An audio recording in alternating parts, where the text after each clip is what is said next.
Kingdom Life Community, umuryango w'ubwami bw'Imana Kingdom Life Community urabahaye ikaze mva mutima mur'ikigikorwa cyo kwimukira no kwinjira mu bwami bw'Imana. Kaze turabire hamwe kwimukira mu bwami bw'Imana mu gice cyacu cya mbere.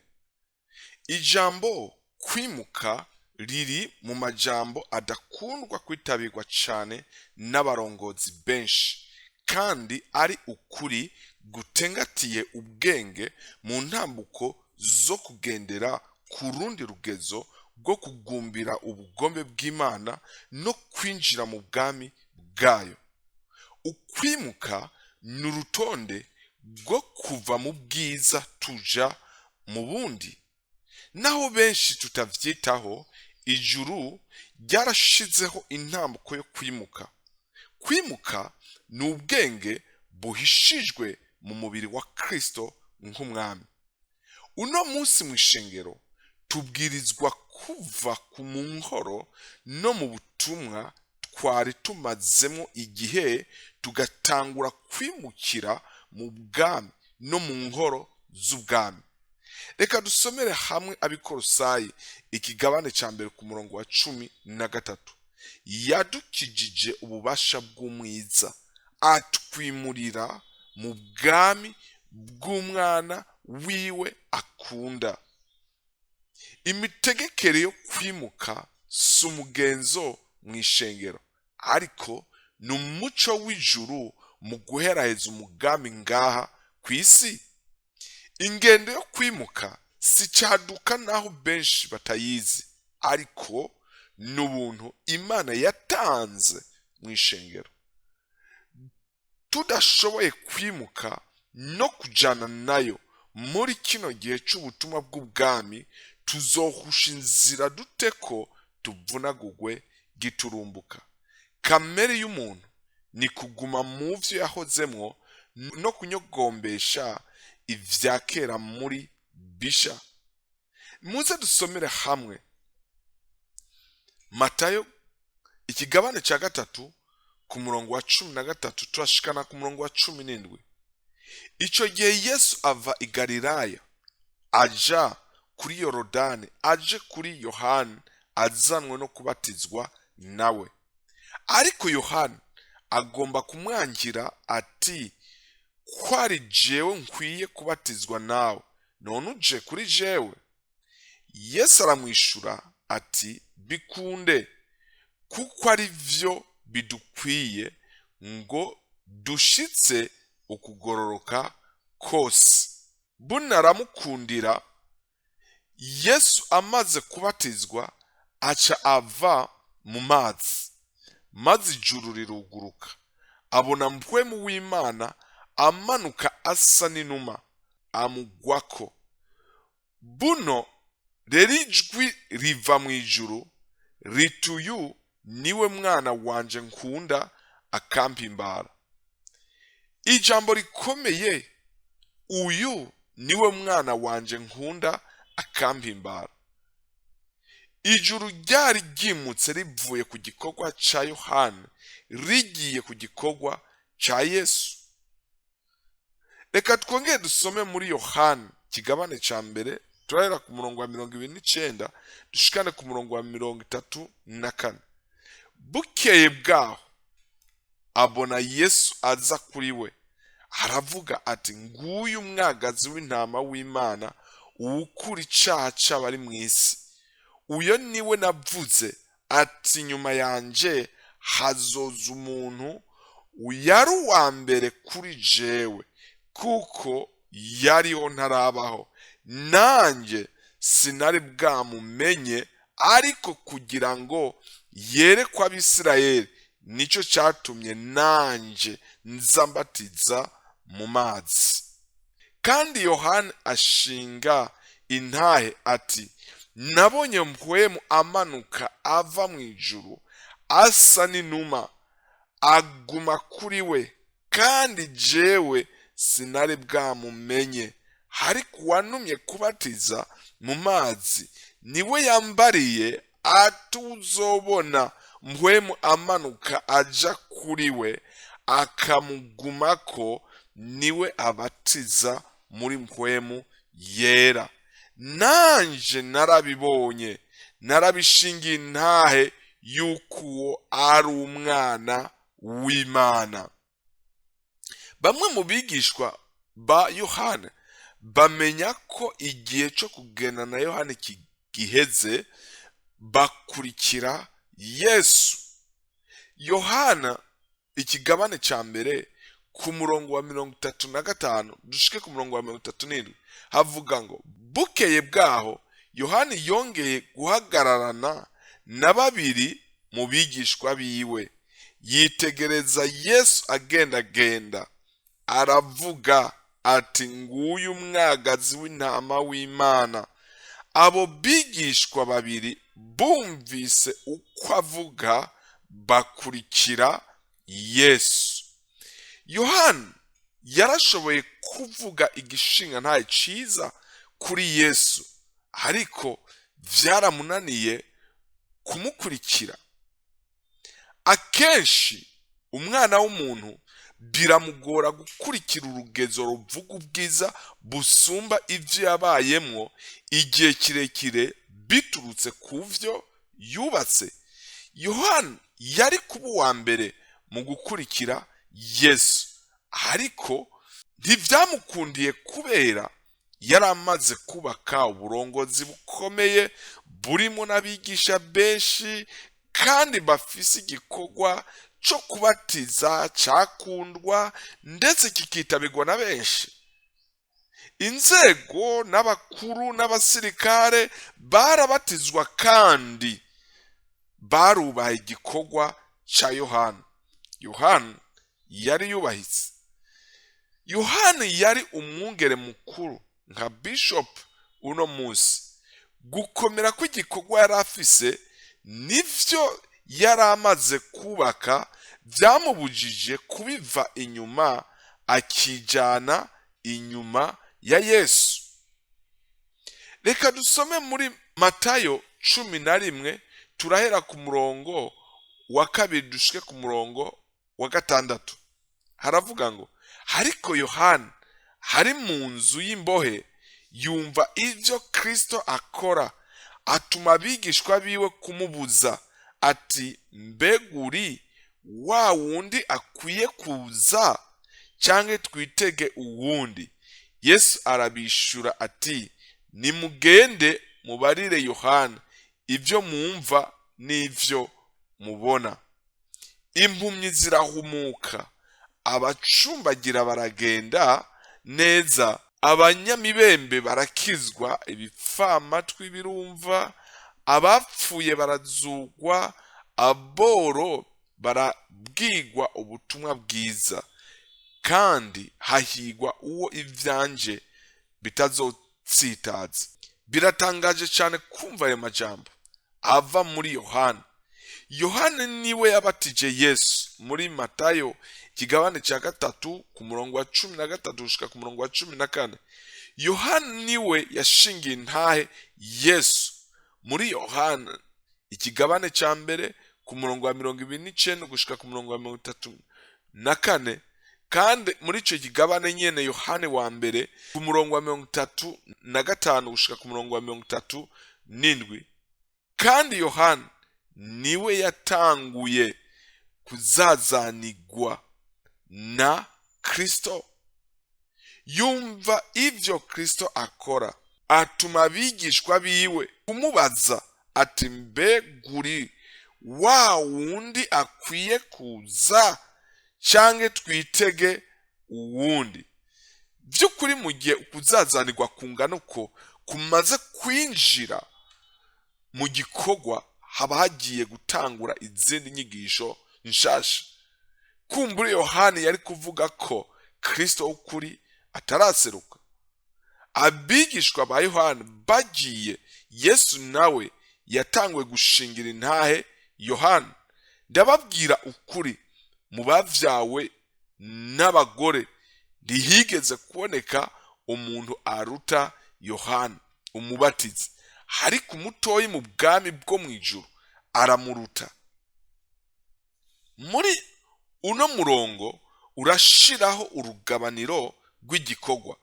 Mu bavyawe n'umugore Yohana arabasumba, ariko mu bari mu bwami bwo mw'ijuru bose bararuta Yohana, ndetse na mutoyi muri bo bose baramuruta. Ayo majambo ndiyerekana ko Yohana yananiwe canke atari mu mugabane w'ijuru.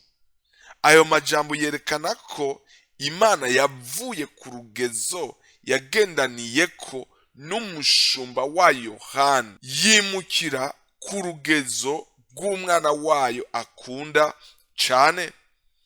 Imbere yuko Yohana atangura igikorwa, yatoranijwe n'Imana, yakorana n'abaherezi, kandi na se wa Yohana yari umuherezi.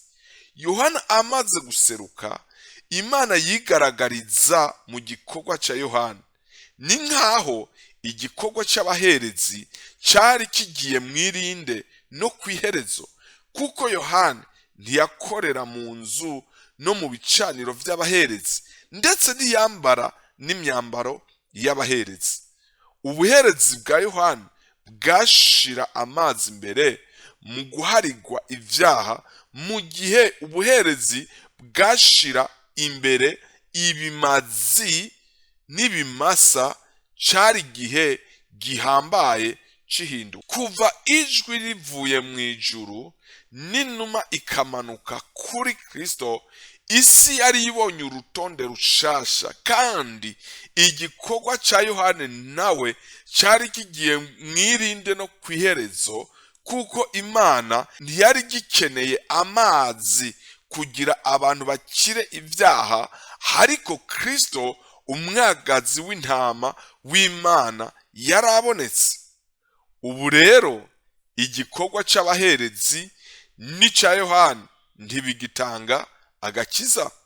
Abaherezi n'igikorwa cabo hamwe na Yohana n'abigishwa biwe bagomba kwimukira mu gikorwa ca Yesu. Ukuri k'ubuzima bw'abaherezi na Yohana vyerekana ko umugambi w'Imana unyegejwe mu gihe, kandi unyegurugwa no kwimuka. Imana yonyene itanga umugambi wayo kugira ishengero riwugiremo. Kwimuka ntiwimukana ivya kera naho woba wari umugambi w'Imana. Kubura ukwimuka mu bintu bisha Imana iriko igiramwo bizana gutsindwa n'urubanza. Yeremiya ikigabane ca 3 ku murongo wa 14 turashika ku murongo wa 17. Garuka mw'abantu mwasubiye inyuma, ni jewe uhoraho mbivuze, nk'uko jewe ndi umugabo wanyu, kandi nzobagarukana i Siyoni, umwe ndamukuye mu gisagara kimwe, babiri mu muryango umwe, mbahe abungere bameze nk'uko umutima wanje ugomba, bazobaragirana ubwenge no gutahura. Maze muri iyo minsi nimwamara kugwira no kurondoka mu gihugu, ni jewe uhoraho mbivuze, ntibazoba bakivuga isanduku y'isezerano ryanje. Ni jewe uhoraho, kandi ntibazoba bakiyumvira canke ngo bayikumbure. Ntibazoba bakikumbura canke ngo babe bagisubira kubaza iyindi. Ico gihe bazokwita Yerusalemu intebe y'ubwami bwanje, jewe uhoraho, kandi amahanga yose azokoranirizwa i Yerusalemu mu izina ryanje, jewe uhoraho. Ntibazoba bakigendera ukundi mu budadarare bw'imitima yabo. Twese turatahura ko isanduku y'isezerano yatanzwe n'Imana, kandi Imana yari yaravuze igikorwa co gutabagwa no guhezagirwa biciye ku isanduku ry'isezerano. Abana b'Abisirayeli ntibabifashe nka nkama, barabumbatiye ijambo ryavuye ku Mana, ariko bibagiye igihe co kwimuka. kuri uyu murongo wo muri Yeremiya ikigabane cya gatatu ku murongo wa 14 gushika kwa 17 twamaze kwasoma, Imana yashizeho ingendo yo kwimuka bava ku isandugu baja mu bwami bwayo. Ni jewe uhoraho mbivuze, kuko jewe ndi umugabo wanyu, kandi nzobagarukana i Siyoni, umwe ndamukuye mu gisagara kimwe, babiri mu muryango umwe, mbahe abungere bameze nk'uko umutima wanje ugomba, bazobaragirana ubwenge no gutahura. Urutonde rw'Imana rusaba kwitonda. Imana ntirondera abantu bakomeye canke bamenyekana kugira bemeze igihe cyo kwimuka kw'Ishengero.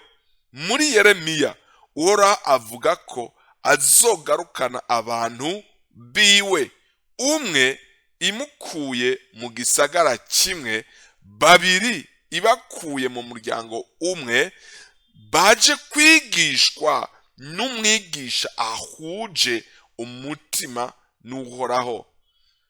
Ba bantu bavuye kwigishwa n'umwungere w'ubwenge bagarutse, ntibazoba bakivuga isanduku y'isezerano ryanje jewe Uhoraho, kandi ntibazoba bakiyumvira canke ngo bayikumbure, ntibazoba bakiyikumbura canke ngo babe bagisubira kubaza iyindi. Ayo majambo aragoye kandi arababaza abarongozi n'abungere bashaka kugumya ibintu byose ko bikorwa nk'uko vyamye ibihe vyose.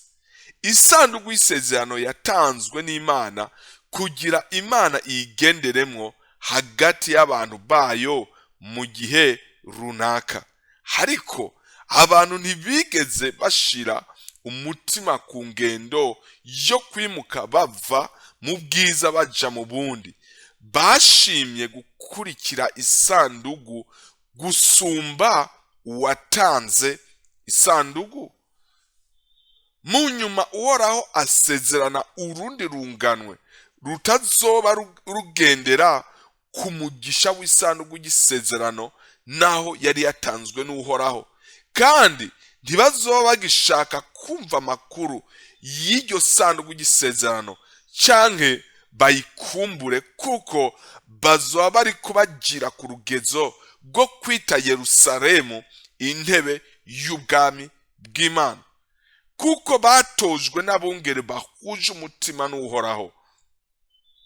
Kwita Yerusalemu intebe y'ubwami bwanje je Uhoraho, kandi amahanga yose azokuranira i Yerusalemu mu izina ryanje je Uhoraho.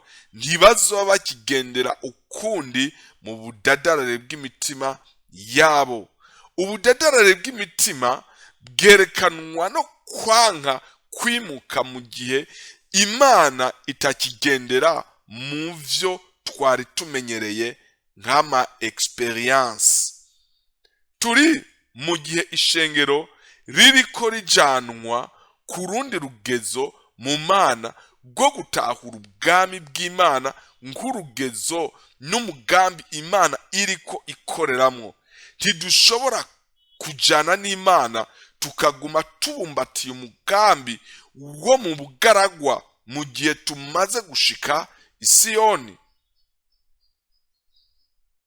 Ibarabara ry'ubutumwa bw'imigisha n'amaronko vyahumishije kandi vyaciye intege ishengero bikwiye guhagarara.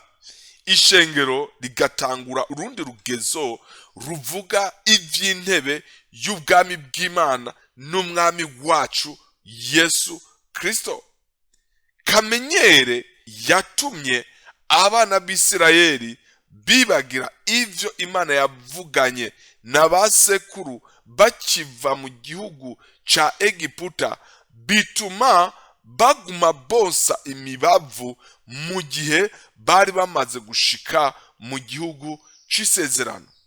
reka dusome muri Yeremiya 7 ku murongo wa 21 mu gushika ku kigabane ca 23 havuga ngo uku nikoraho nyene ingabo agize niwe Mana y'Abisirayeli ati bimazi vyanyu vyo koswa enda ni mubirundanye hamwe n'ivyo gukeregwa mwirire inyama kuko ataco nababariye basokuruza banyu canke ngo ngire ico mbabwira ku munsi nabakuriye mu gihugu ca Egiputa kuvyo kusa ibimazi canke kubikerera. Ariko ijambo nabageze ryari kubabwira nti nimwumvire ijwi ryanje maze nanje nzoba Imana yanyu namwe muzoba abantu banje mugendere muvyo mbagera byose kugira ngo bibagendere neza.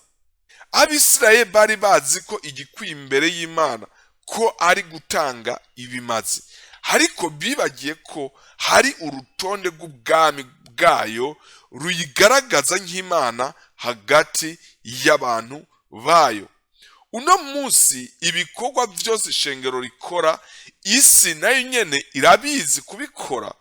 Ishengero rirategura ibikorane nk'igikorwa gihambaye, ariko n'isi irazi gutegura ibikorane kandi ntibagikeneye n'abungere bo kubafasha. Ivyo biterwa nuko umugambi n'igikorwa n'inzira z'ishengero vyamaze gushika ku gituro, vyamaze gushika kuri parkingi. Hari umuce w'abungere bameze nk'abakomisiyoneri, baricara umwaka wose bakarindira ko haza umunyamahanga cyangwa umuntu agomba gukoresha igikorane, bakamuha budget bafise umutima utumbereye ku nyungu bagiye kuronka. Mu gihe mutumvikanye kuri iyo budget cyangwa utabibacishije ko, ubwo bafata umwanzuro wo kubigwanya kuko nabo baramaze gushika kuri parking. Birasabwa ko ishengero ryimuka rikava mu bugaragwa bw'umugambi udahera kandi udatanga umusaruro n'umwe mu Mana. Imana imaze kubona ko abana b'Abisirayeli bamaze gukomeza kamenyere experience, Imana ishiraho urutonde rwo kwimuka ku rundi rugezo ruvuga ibihuye n'ubugombe bwayo atari bihuye n'ivyo abantu bibwira ko bishimbaye. Reka dusome gusubira mu vyagezwe ikigabane ca 2 turahera ku murongo wa 2 ushike ku murongo wa 3. Uhoraho arambarira ati igihe mumaze muzengukiye imisozi kirahagije, nimukevye mugende mwerekeje iburaruko. Ubu rero turi mu rugogwe rwo gukurikira umugambi w'ubwami bw'Imana nk'umugambi w'imfura Imana iriko itwariramo ishengero uno munsi. Muri kino gihe c'umwihariko aho ubwami bw'Imana buriko burashigwa mu mitima y'abizera. Turaguhaye ikaze wifuza kwakira Yesu Kristo nk'umwami n'umukiza no kugendera mu bwami bwiwe nk'umugambi wabikiwe umwana w'umuntu. Wumva vyo gukundira kwifatanya natwe mwisengesho ryo kwagura ubwami bw'Imana. Kingdom Life Community yarabateguriye ibitabo bikurikira ku buntu: gutahura ubwami bw'Imana, kugendana n'Imana, kubaka urugo rw'Imana. Mwifuza kutwunganira canke kugira ico mubaza, mushobora kutwakura canke kutwandikira kuri iyo mihora ikurikira. Ubuntu bw'Imana n'umwami wacu Yesu Kristo na mpwemu yera bubane natwe twese. Murakoze.